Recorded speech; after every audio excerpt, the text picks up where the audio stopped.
இன்றைய தினமலர் செய்தியில் மதுரை போலீஸ் விசாரணையில் சிறுவன் இறந்த வழக்கில் சிபிசிஐடி எஸ்பி அரசு மருத்துவமனை டாக்டர்கள் மீது ஒழுங்கு நடவடிக்கை எடுக்க கீழமை நீதிமன்றம் உத்தரவு.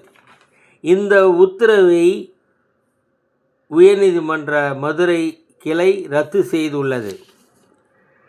அடுக்குமாடி குடியிருப்புகள் இடிந்து மொராக்கோவில் 19 பேர் பலி. உலகில் 3 பேருக்கு அரிய வகை இரத்தம் தாய்லாந்து விஞ்ஞானிகள் கண்டுபிடிப்பு.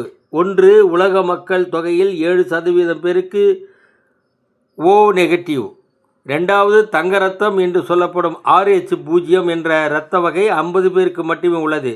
3, ஐரோப்பிய நாடான பிரான்சின் கோடலூர் தீவையை சேர்ந்த பெண் ஒருவருக்கு கோடா நெகட்டிவ் அரிய வகை இரத்தம். 4, கர்நாடகாவின் கோலாரில் 38 வயதுடைய ஒரு பெண்ணுக்கு கிரீப் என்ற மிகவும் அரிதான இரத்த வகை கண்டுபிடிக்கப்பட்டுள்ளது. வணக்கம்.